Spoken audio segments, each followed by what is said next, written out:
Yes, ma'am. A couple of campaign-related questions. Yes. 2 weeks from Election Day, in the president's appearances this week and next week, are we going to hear anything new in his message, or has he really solidified the message going forward? I think you'll continue to hear the president make a very strong and affirmative case for continuing to move the country forward and the perils of what it means to go back. That's, I think, been the basis of his message for quite a while. I think you'll continue to hear that. So we're not going to see him try to roll out another message? Okay. And then looking at this Western swing, Boxer and Reed and Murray, those are candidates that the president has been campaigning for pretty frequently. The First Lady is, Biden has. What is it about those 3 races that has the White House so interested? They're all important races.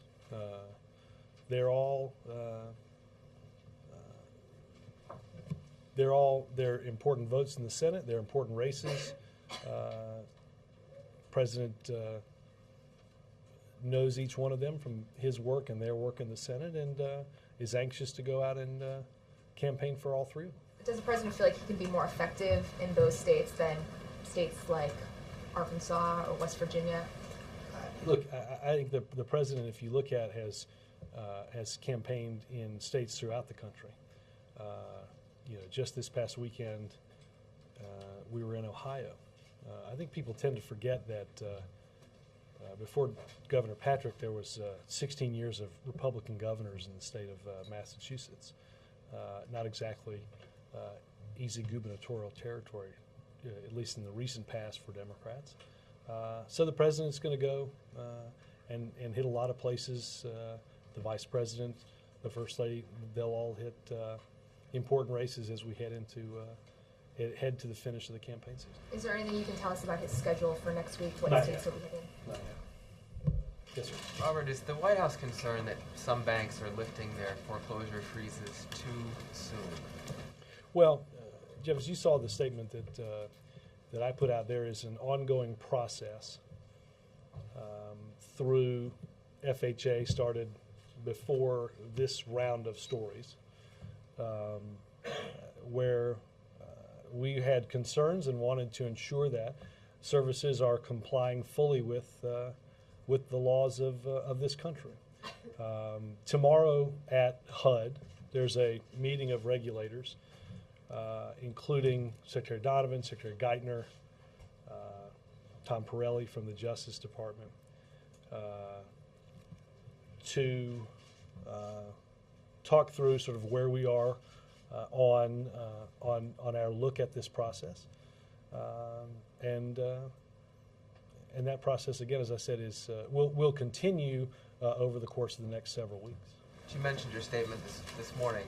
Was that the reason for your sending that fueled by any concern about this lifting of freezes happening too quickly? Well, again, we are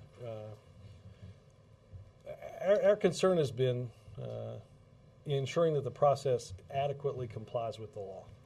That's what led, like I said, that's what led FHA to get involved in this. That's what's led the Financial Fraud Enforcement Task Force to be involved in this process, as well as our support for 50 state attorneys general ensuring, again, compliance with the law. That is, obviously, that's tremendously important in this process. We have talked about over the past week or so the danger that we see in, though, halting the entire housing market, and the danger that it would provide or potentially provide writ large, and its effect on the economy. I guess it's just still not clear to me if you think are they lifting these freezes too soon, or is that not well, again, we are looking at their process in order to determine their compliance with the law. Obviously, they have certain requirements under the law that have to be met, and if they're not meeting those requirements, they certainly can face fines from us, and they can face legal action from homeowners. Did the president discuss this with the Secretary Geithner in their meeting today? I don't know if this came up specifically. My guess is it likely did. The President's Economic Daily Briefing centered on this last week, and there have certainly been meetings with Secretary Donovan and others around this. Is the president talking to any of his friends and contacts in the banking industry about this? Nothing I'm aware of, no. Jake? In a new ABC News Yahoo News poll, 55% of the American people say that Tea Party candidates can effectively bring about major changes in the way government operates. How did the president and the Democrats lose the mantle of change? Well, I think if you're talking about repealing the minimum wage, that would be significant change. I think if you're talking about questioning the validity of whether Social Security should happen or whether there should be a Department of Education, I think that all qualifies significant change. I said effectively bring about major changes. Yeah, in the way government that would effectively bring about major change. Jake, I'd have to look more closely at what the poll says. This is not necessarily in relation to the Tea Party, but I think there continues to be a frustration with the pace of our economic recovery, based largely on the fact that, as I've said before, the hole that we're in is huge. The number of jobs that we lost, 8 million or so jobs, the number of jobs we lost leading up to the last election is a significant amount. Okay, one other thing. Later this week, the administration is going to release a report on women in the economy. At the same time, President Obama will be campaigning for two embattled women senators, Murray and Boxer. Is there a relation between the two? Well, no, I think obviously we are, the president has been focused throughout this administration on our economic recovery, on ensuring that businesses have the credit they need to expand. And I think this is just a continuation of that concern and demonstrating what can and should be done to fix our economy. Yeah. Yes, Robert, at these monthly APAC meetings, and the President will have one tomorrow again, is this a chance to tweak the strategy in that region, or is it more of a comprehensive update for the President? Well, I hesitate to say what the meeting would involve, since the meeting is tomorrow, in terms of its update. I think the President gets from both a military and diplomatic update on a weekly basis from that region of the world, and as you said, a monthly secure video teleconference with many of the same players to go about the developments in that region and to discuss where we are in several of our goals, including, and I'm sure the President will get, as he does, a regular update on where we are in our goals at training an Afghan National Security Force, both a police and an army. So I have a better sense of the tweaking part of that question after tomorrow's meeting. But these meetings tend, since he does have these weekly updates as well, I'm trying to get a sense of what kind of weight is given to these meetings that he has monthly. Is it broader? Is it more comprehensive? I will say this again without getting into a lot of specifics for a highly classified meeting. There are obviously there's a broader perspective, and then there's granularity as you go through, and as commanders and our diplomatic representatives go through developments on the ground in different parts of the country. The President, as I said, gets that weekly, gets a fairly thick weekly update, and as well as this monthly teleconference, and depending on the range of issues that are confronting the situation, again, it can be very granular. It can be. I anticipate that at some point you'll be very granular, and then at some point you'll be much more at 30,000 feet. And is the White House satisfied with what Pakistan is doing to go after the insurgency in its own country? Well, obviously there's a Pakistani delegation here to continue the regular strategic dialogues that were begun in the spring of 2009. I think we see an unprecedented level of cooperation from the Pakistanis in taking on insurgents, because we understand, unlike in the past, it's now in our mutual well-being to do so. That having been said, Dan, throughout this process and throughout these meetings this week, there will be opportunities for us to detail for the Pakistanis what more must be done, and that was clear in the report that was sent to Congress, and that's been clear in our statements about our relationship with Pakistan. And one more question on Bill Clinton. I know last week he talked about how he's been able to go to some of these areas with a much smaller footprint than the president would if he traveled. But when you look at what his effectiveness might be for the midterm elections, how do you rate that? I mean, how? Look, I think he is an effective voice for the Democratic Party. I think he's an effective voice for the steps that this administration has had to take to rescue the economy, to put ourselves back on a stable financial footing, and I think, look, he's a tremendous advocate. Robert, what prompted the statement on foreclosures today? We got a lot of interest off of what was going on with the process around Bank of America. Is the president hearing from Speaker Pelosi or Majority Leader Reid saying, what about a moratorium nationally? Well, again, we've certainly, there obviously, Mark, been calls to do to freeze the process. Again, our concern has been what that effect is for the housing market in a broader sense. Take a state like Florida.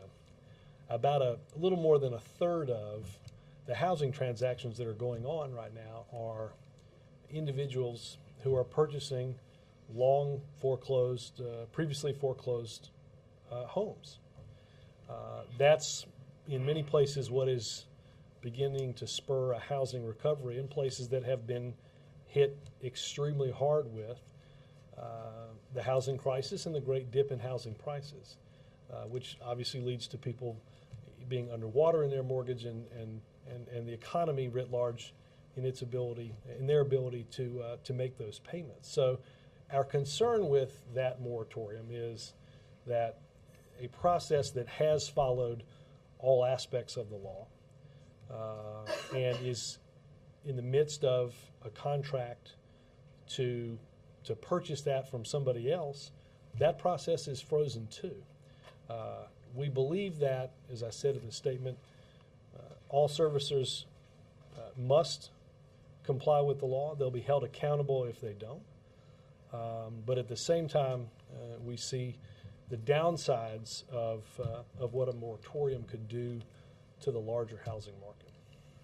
And what about the timing of the Hispanic education announcement today, coming 2 weeks before the midterms? Is there anything political in that? No, I mean, look, there's this is a renewal of an executive order on the dropout rate in the education. The dropout rate in the Latino community is something that's been talked about for quite some time, and our efforts to ensure that we're doing all that we can as efficiently and effectively to address it and the other educational issues are done because it's the right thing to do, not because of the political count.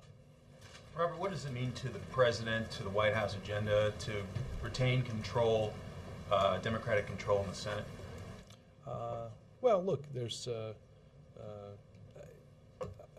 I think that we are. I think we have a common. We have a sense of what has to happen over the course of the next couple of years. We have to continue our economic recovery.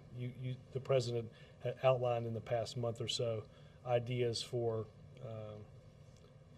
cutting taxes on businesses as it relates to expensing and new purchases, our investments in construction and infrastructure that are tremendously important to getting things going. We understand that we have to take a look at and deal with our midterm and long-term financial picture. We have to implement the important reforms in both healthcare and in Wall Street reform. That is going to happen regardless of, needs to happen regardless of the makeup of either body in the next 2 years. You took some heat in July for a prediction about the election, and I didn't make a prediction in July. I guess you'd suggested the possibility that the Republicans Right. could take control. So there's not a change of heart in terms of your No, analysis? I think if you look back in the days after that, I said the same thing. Is the president surprised that some of these Western races are tight? No, I don't. Again, I think I said this on Sunday as well. I think the political environment mainly is driven because of our economic environment.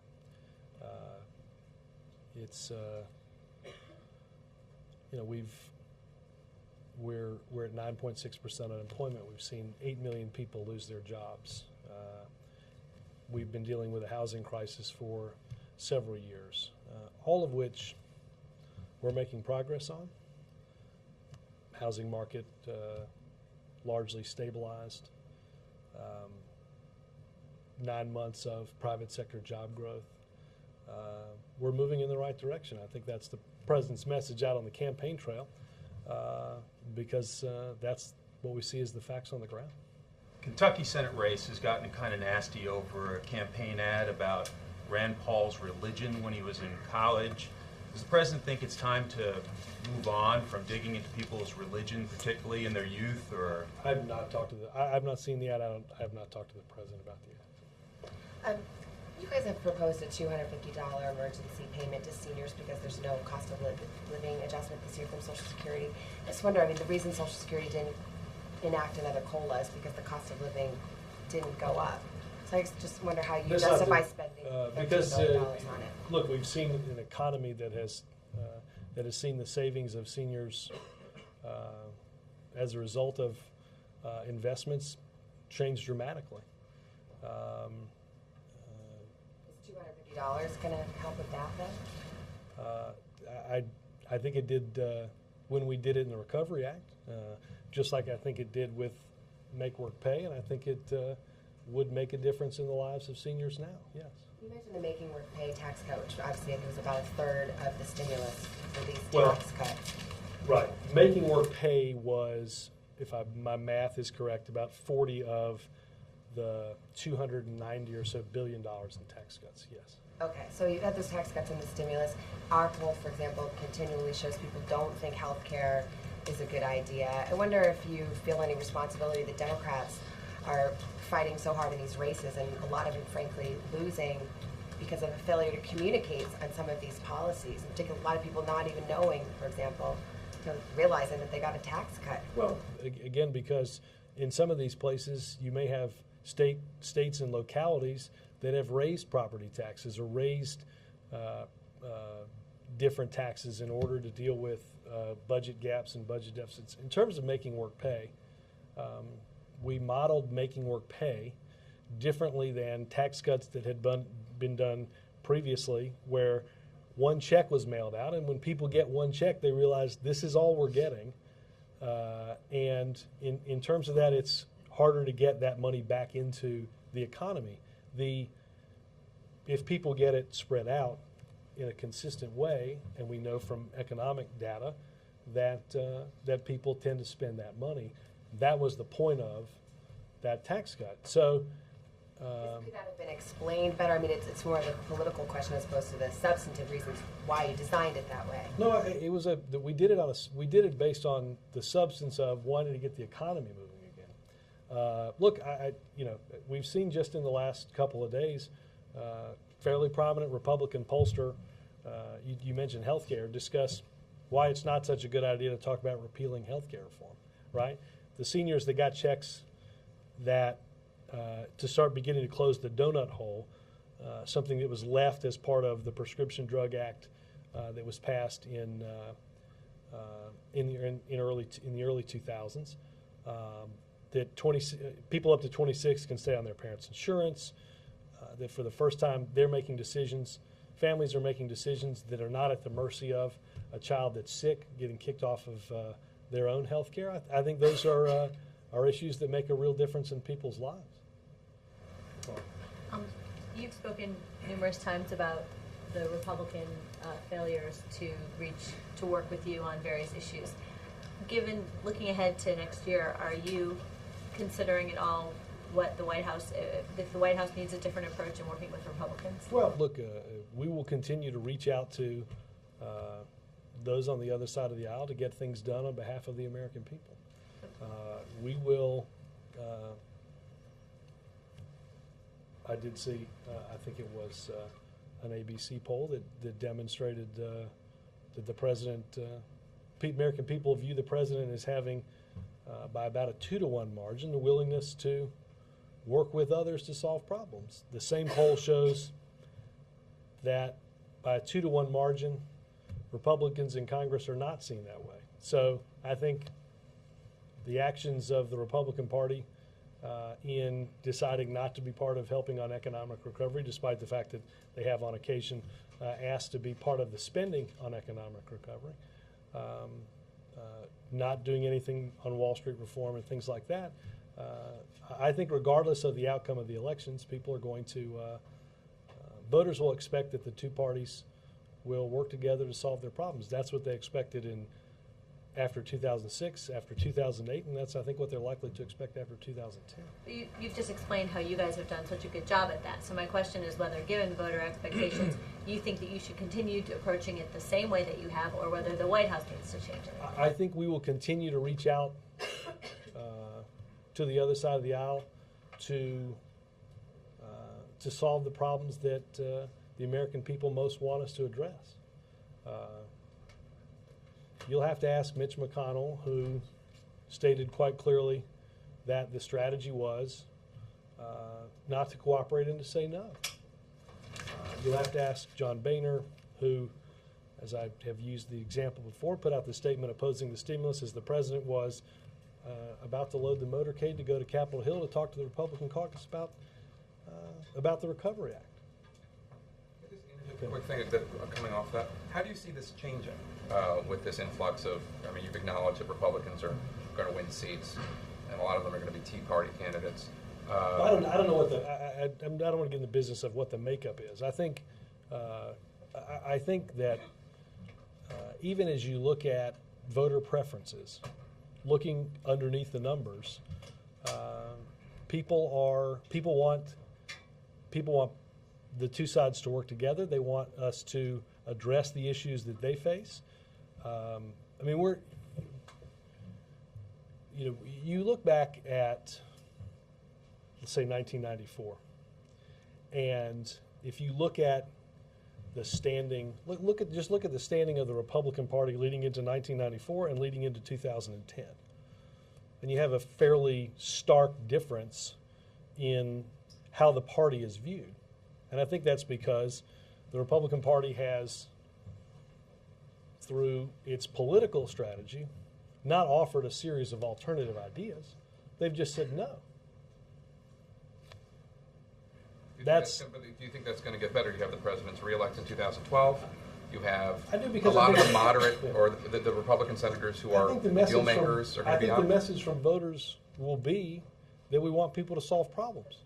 But you say that again and again, but I've asked this question to you before, and you don't take any responsibility for any of the problems. You think it's 100% on the Republican side. So how is that solving problems in Washington? I think when you asked me this question last week, I said I am not up here to say we've done 100% of the things that we've done perfectly. But Laura, there are two lanes, right, between here and the Capitol.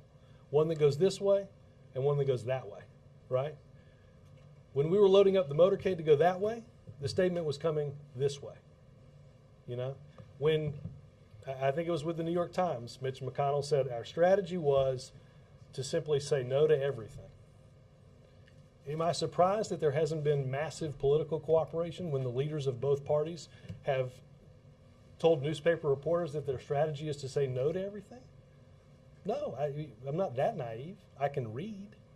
That was their strategy, and it's been pulled off very effectively. That's why people don't have a great reverence for that political party.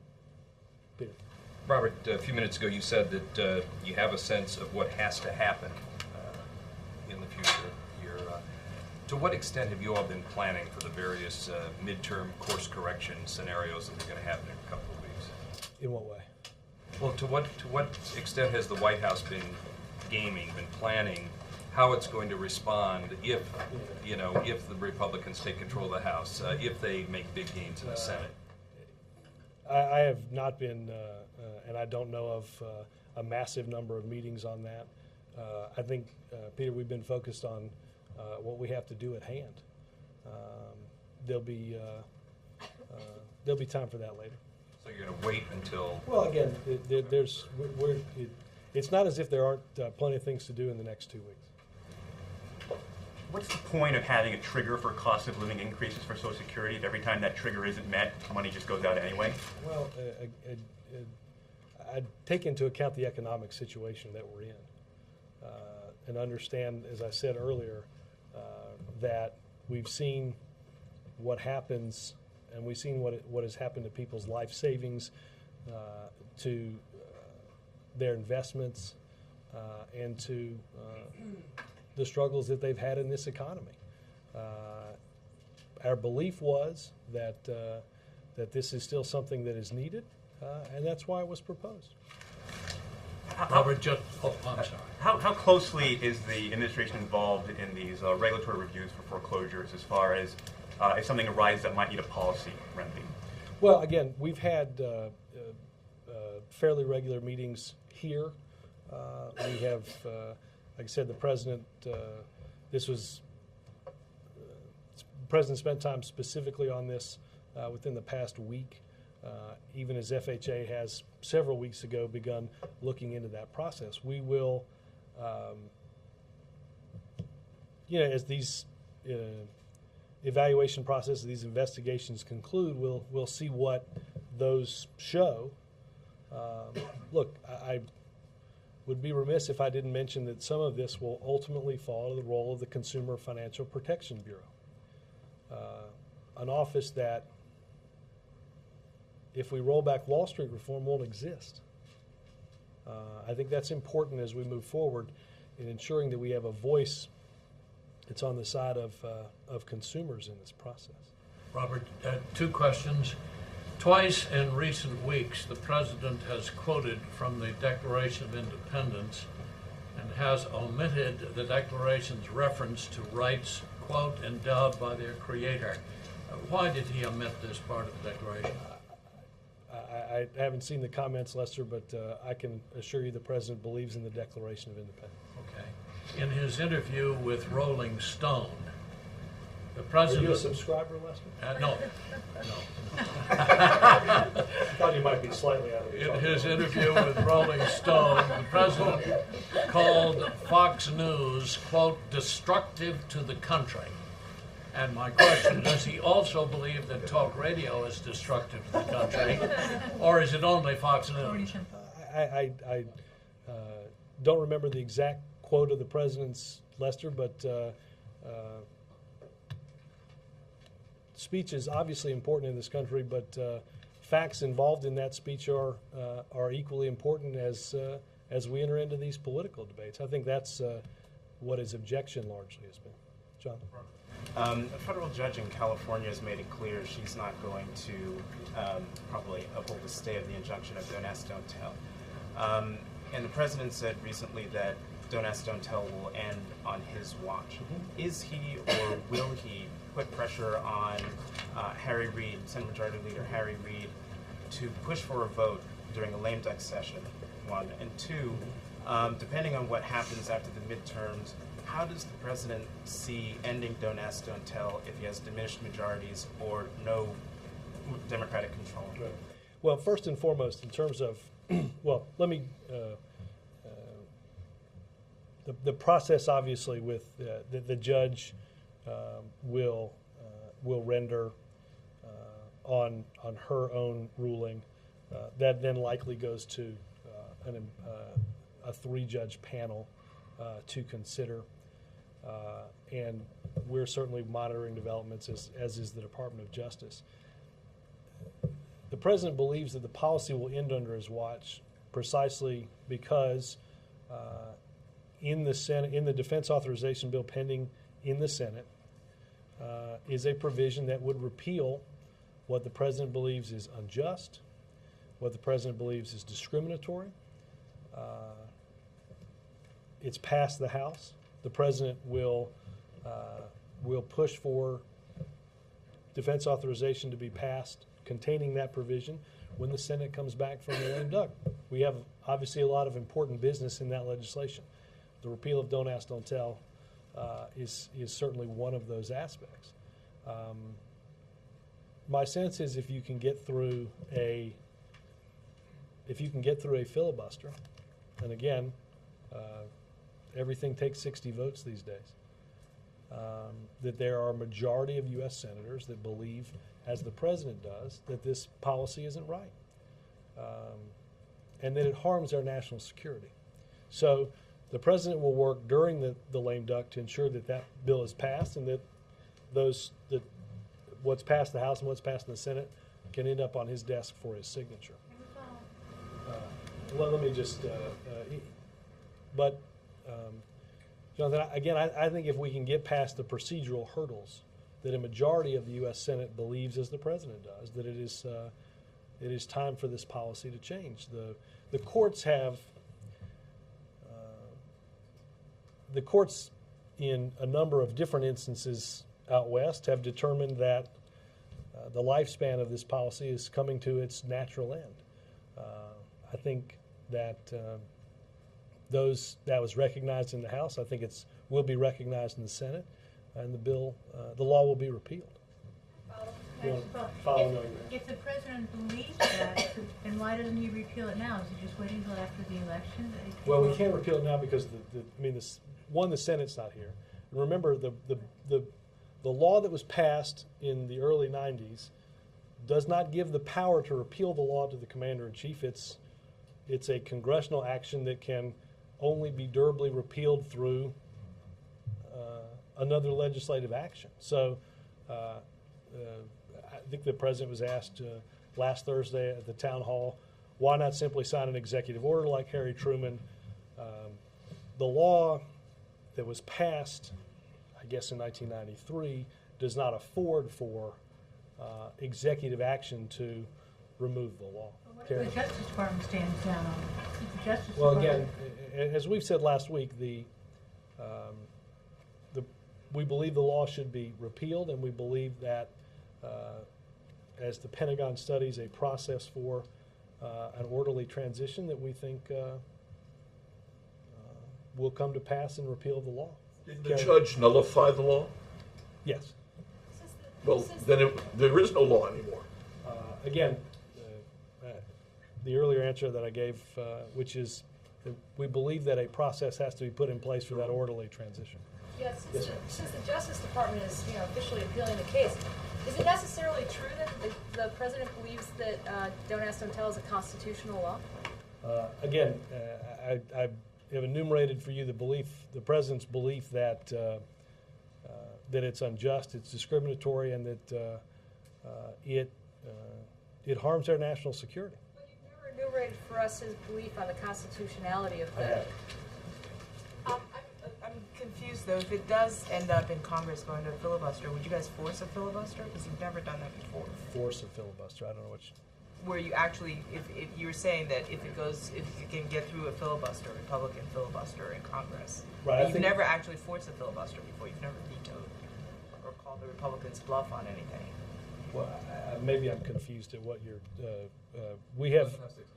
Well, again, the president will work to try to get 60 votes. And if he doesn't, would he force the Republicans to filibuster it? The final passage of the bill, again, there has to be a vote to take. It's in the underlying bill. It's in the base bill. I think you can go back and find Republican quotes about the harm of not passing a defense authorization bill in the past, and ensuring that we have the necessary resources for our military to do what it needs to do. On the West Coast swing, I know you said that the White House is focused on the task at hand, not on looking at what happens after the elections. Mm-hmm. What's your wish list then for the next few days as you go out on this West Coast swing? What does President Obama hope to accomplish? Well, I think he hopes to accomplish what he did over the weekend in Boston and in Ohio, in reminding voters what's at stake, who has their best interest in mind, the steps that have been taken to get us out of the economic hole that we found ourselves in, and to continue to move forward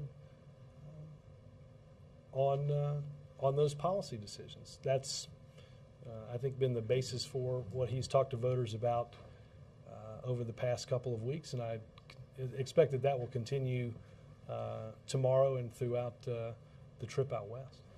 Robert, the Afghan-Pakistan meeting tomorrow, is President Karzai going to be part of that, the teleconference? No. He's never been a part of those monthly meetings. No. This is just. I think on the guidance we'll put out, the participants, and they generally include.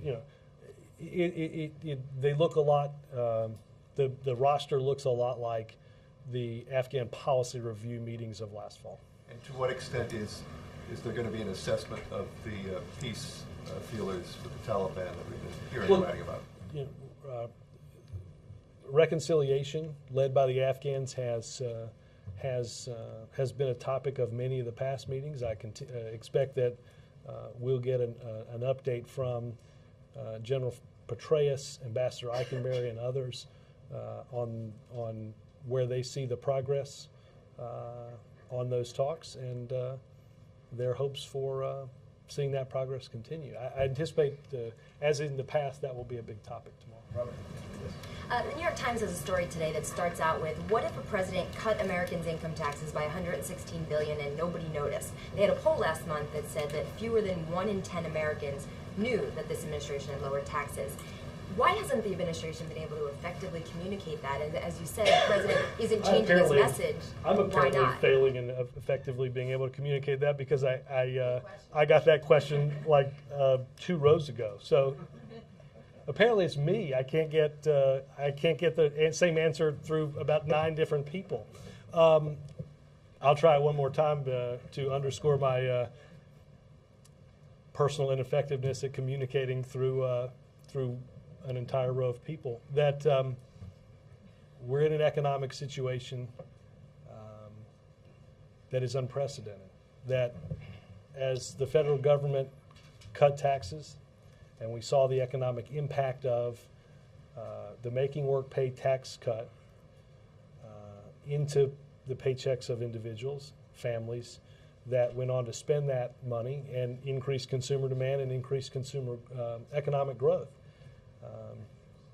That's not to say that people aren't making an evaluative decision on their entire financial outlook, or whether or not the state or the locality that they live in had to raise taxes. We could have mailed checks in bulk, and when I mean in bulk, I mean the entire amount out. But economists found that when that happened in the past administration, most people tended to save and not spend that money. Our hope was to get that money into the economy. That's what has happened as a result of dividing that tax cut up and putting it into people's paychecks. Robert, thank you. In the president's car ditch Slurpee metaphor that he's been using, he says that the idea here is that. As Mark appropriately pointed out, it now includes lattes. And lattes. Yes. That the Republicans can ride along in the car, but they have to sit in the back seat. Is that language about firing up the base, or does President? No, we really mean they should sit in the back. Or is the president believe that the Republicans? Somebody else called shotgun, and or the Republicans are not generational thing that didn't go here. Go ahead, I'm sorry. No, you got it. I got it. Yes, a couple of them. Hold on. Only because that was in last week's Rolling Stone. Go ahead, I'm sorry, Peter. You funny one. I'll try. I'll be here all weekend. The president talked about the importance of reaching across the aisle. You mentioned it today. Is that kind of language conducive, though, to a constructive bipartisan relationship when the president says they can come along, but they got to sit in the back seat? Well, look, Peter, I think the president has, as I said earlier, I think the president has on issues big and small, tried to work with and tried to offer opportunities for Republicans to work with Democrats in coming up with solutions for them. We're in a campaign season now, and I don't actually think the president thinks they're drinking a lot of Slurpees, but sorry. But I think that I think the president uses it as a metaphor for the role that Republicans have thus far played. Look, we're as I said, we're hopeful that regardless of the outcome, Republicans seek to participate in representative democracy. That's what the voters demand. I think that's what they'll hope to see regardless of the outcome of this election. George? Yeah. The president's campaign message, though, does seem to be directed at Democrats. They reached the conclusion that this is a base election and the message should be directed at the base and the Democrats and not the independents. Well, I think we are at a point in the election where we normally get to in every election where individuals are talking to their voters and trying to get them fired up and trying to get them out. I think that's what the president is working on doing. And I'd say, I don't know who was on the trip on Sunday. That seemed like a pretty big crowd to me. Okay. The president's doing another backyard chat in Seattle. You know, I'm wondering how much have these backyard talks with, you know, everyday voters influenced his agenda? You know, is it changing like how he thinks, or you know? Well, look, this is, you know, from, you know, dating back more than 6 years, the president has done some form of, I think you could call this roughly a town hall meeting, where you hear directly from the concerns of and the interests of voters in America. He'll certainly continue to do that. You know, I think we hear the importance of cutting taxes on small businesses. We hear the importance of continue our education reforms. We hear a lot of issues that are not just important to the American people, but important to this administration, and we'll continue to pursue policies to ensure that we're making good on the promises that the president made just a few years ago running. April. Robert, back on the midterms, what constitutes a win and or loss for the Democratic Party after November 2nd? I'm not gonna play predictor, April. I will have plenty of time to talk about what the results are. I'm really not asking you to play predictor. I'm just asking you to define it, because the way I understand it, there is a historic effort in this midterm election season through the Democratic Party to push for the base to get out to vote. Because I understand it, in years past it had not been done. At least the last 12 years it had not been done. So, and with that push, this historic push, there will be at least some, there'll be better than normal anticipation that the numbers will be higher than they were in the past. So that's why I asked, and I'm not asking you to predict, but there will be a little bit more movement than before, at least. Well, look, I think that the efforts of the campaign committees and the DNC particularly at helping to fund those campaign committees has reached a level of help that hasn't been seen, certainly by those committees, in any sort of recent memory. The amount of technology that's being used, the funds that go from the DNC or leftover funds from the president's campaign directly to campaigns, to the campaign committees that ultimately help campaigns, is unprecedented. We are, the Democratic Party is working every day to increase enthusiasm and therefore increase turnout as we get closer to elections. Do you, on that note, do you expect that your base in certain communities, particularly where there are more African Americans, more youth, and maybe independents, that you will see a higher than normal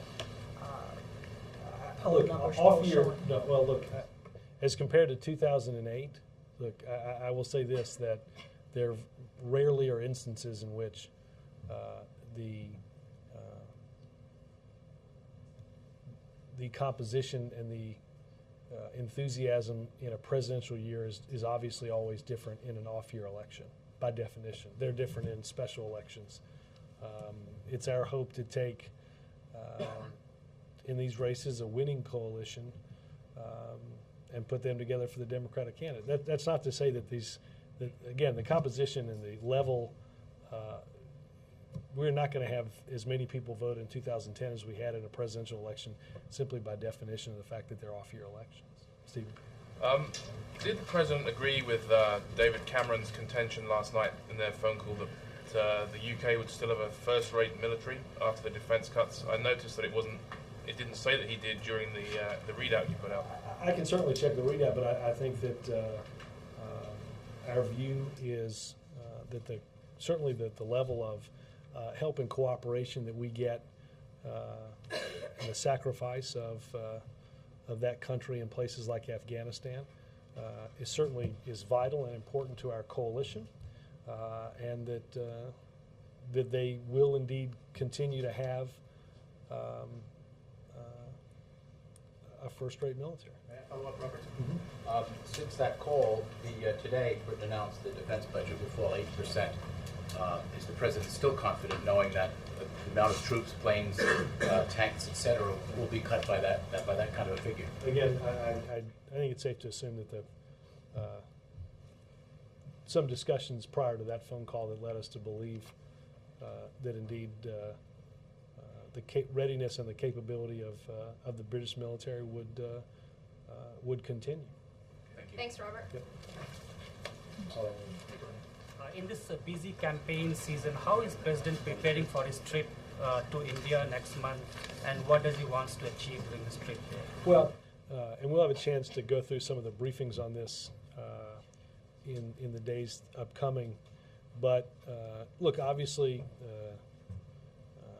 this is an important relationship. It was the first state dinner that was held here. I think that gives you a degree of understanding in terms of the significance that this government and this administration puts on that relationship. We will have, it's an important economic relationship. It is, which again we'll have a chance to go through.